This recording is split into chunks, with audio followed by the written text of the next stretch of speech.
Kita bisa katakan Indonesia sekarang menjelma menjadi kekuatan yang disekani lagi di kawasan Asia Tenggara tanpa harus menjuarai Piala AFF. Sintayong sudah mengetahui kekuatan lawan sehingga kita tahu apa yang harus dilakukan. Dan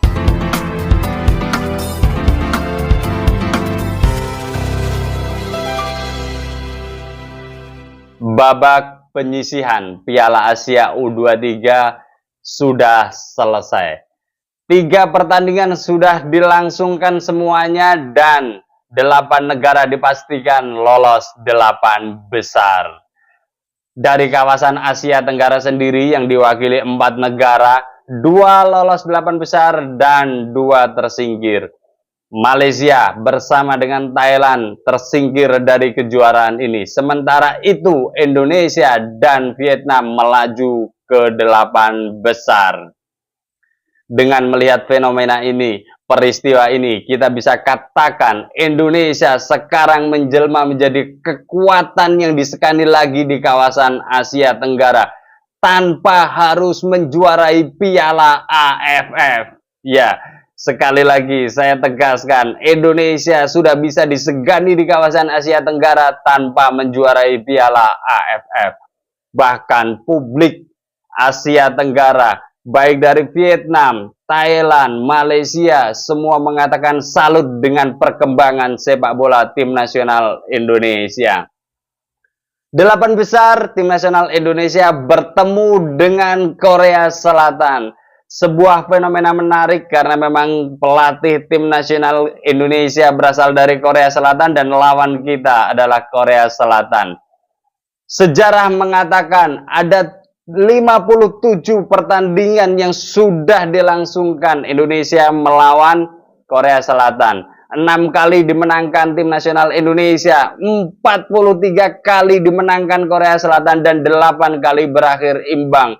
Dengan melihat di story ini, kita bisa katakan bahwa Korea Selatan masih mendominasi melawan Indonesia. Akan tetapi ini adalah Indonesia baru. Tim nasional Indonesia yang sekarang banyak dilihat oleh negara-negara Asia sebagai sepak bola yang sedang berkembang dan seringkali mengejutkan. Pada pertandingan Indonesia melawan Korea Selatan nanti pada babak 8 besar, apa yang kita bisa lihat sisi positifnya dari pertandingan ini guna menjadi bekal tim nasional Indonesia meraih poin sempurna, bahkan menancapkan 1 tiket menuju semifinal. Menarik untuk kita simak. Hal yang pertama yang pasti diperbincangkan banyak orang adalah sosok pelatih tim nasional Indonesia yang berasal dari Korea Selatan. Dia adalah Sintayong, pelatih yang banyak dicintai oleh fans tim nasional Indonesia karena memang hasil kerja kerasnya membuahkan beberapa langkah progres yang bisa dirasakan pecinta sepak bola Indonesia. Sintayong, Sintayong, Sintayong. Dan ini yang menarik. Ada histori panjang juga Sintayong bersama tim nasional Korea Selatan. Sejak 2014 hingga 2018, pelatih yang satu ini menangani tim nasional Korea Selatan bersama U20, U23, dan mengantarkan tim nasional Korea Selatan melenggang ke Piala Dunia Rusia 2018. Bahkan hal yang fenomenal adalah tim nasional Korea Selatan berhasil menekuk tim nasional Jerman sehingga membuat tim nasional Jerman waktu itu harus angkat koper lebih awal pada kejuaraan Piala Dunia 2018. Dari sisi kemampuan Sintayong patut ya diperhitungkan ya. Dari sisi pengalaman Sintayong juga sudah hafal betul bagaimana kekuatan Korea Selatan.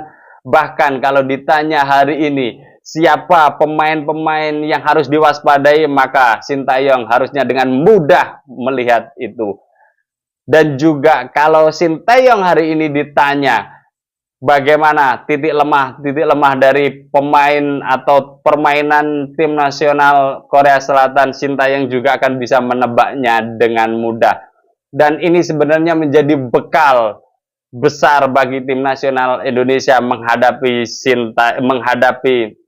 Korea Selatan. Artinya Sintayong sudah mengenali kekuatan lawan.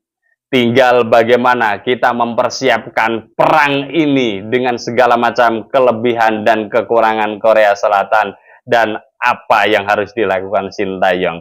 Jadi ini adalah sudah setengah poin tersendiri. Sintayong sudah mengetahui kekuatan lawan sehingga kita tahu apa yang harus dilakukan. Dan ini adalah bekal yang sangat-sangat besar, modal besar bagi tim nasional Indonesia menapaki 8 besar melawan Korea Selatan.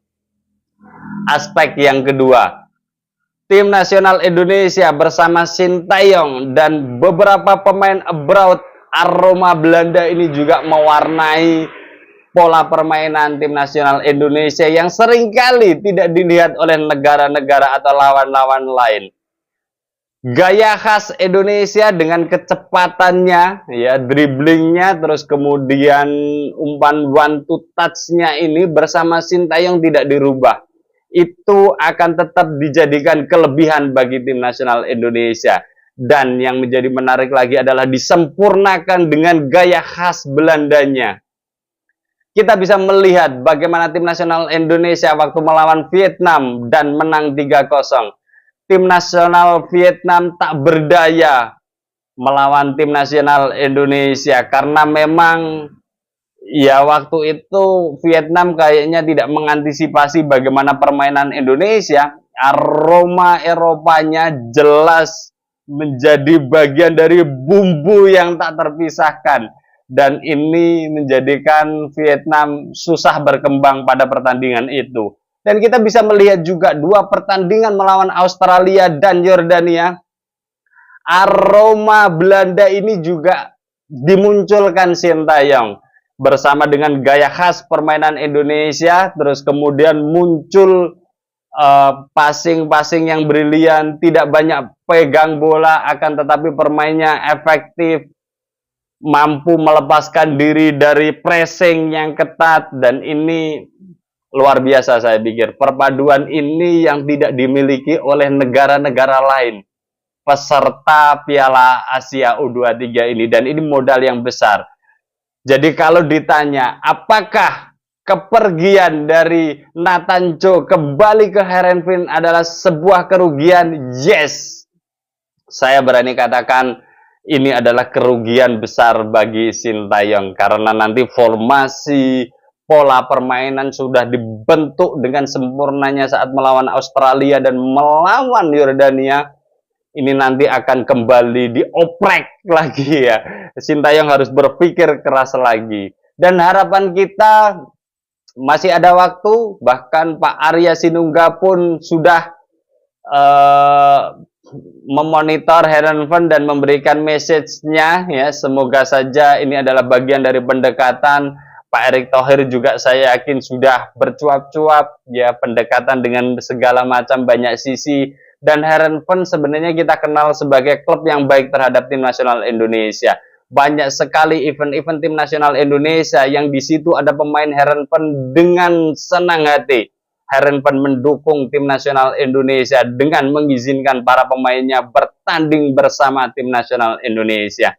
Masih ada waktu, jadi PSSI harus turun tangan, menegosiasi, melobi. Semoga saja tim nasional Indonesia menghadapi Korea Selatan, Nathan Cho bisa datang dan bermain untuk tim nasional Indonesia. Bagi kita netizen ya, akun Instagramnya Heerenveen, akun YouTube-nya Heerenveen, bolehlah silaturahmi ke sana, melakukan pendekatan. Semoga saja dengan ada, kalau kemarin bersama dengan wasit yang memimpin pertandingan dengan Qatar ada 700.000 sampai 1 juta message ya, komentar ya yang dilayangkan netizen Indonesia, maka ini juga bisa dilakukan kepada Heerenveen sehingga psikologi sosial tim nasional Indonesia, netizen Indonesia yang merayu kepada Heerenveen nanti juga akan luluh pada akhirnya. Semoga saja kita berjuang bersama-sama untuk mendatangkan Nathan Cho kembali ke tim nasional Indonesia saat tim nasional Indonesia bermain berlaga melawan Korea Selatan di 8 besar.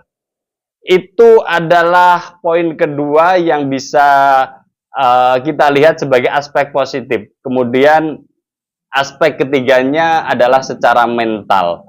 Ya, mental sepak bola Indonesia beberapa tahun yang lalu dengan hari ini berbeda. Momentumnya juga berbeda, atmosfernya juga berbeda. Dan ini harus dimanfaatkan betul bagi para pemain tim nasional Indonesia karena mereka lah yang akan bertanding menjadi panglima perangnya, menjadi tentaranya yang akan bisa menghabisi lawan-lawannya, dan ini modal besar sebenarnya. Momentum itu ada, spirit itu ada, daya juang itu ada, dan kalau semangat juangnya bisa diperlihatkan, bukan tidak mungkin tanggal hari Jumat nanti hari Jumat nanti tim nasional Indonesia akan bisa memetik kemenangan. Dan jika itu terjadi, maka semifinal menjadi tempat yang hebat bagi tim nasional Indonesia. The power of netizen juga menjadi catatan menarik ya. Bagaimana dukungannya ketika tim nasional Indonesia hadir di Stadion Qatar. Ribuan masyarakat diaspora di Qatar mendukung penuh bagaimana tim nasional Indonesia berlaga, dan ini adalah menjadi kekuatan tersendiri. Dan saya yakin Pak Erick Thohir juga akan mengatakan sesuatu kepada tim nasional Indonesia untuk bisa menyuntik spirit secara inner ya dari dalam diri para pemain agar mereka lebih ngotot lagi, lebih kompak lagi, dan lebih memberikan penampilan terbaiknya lagi.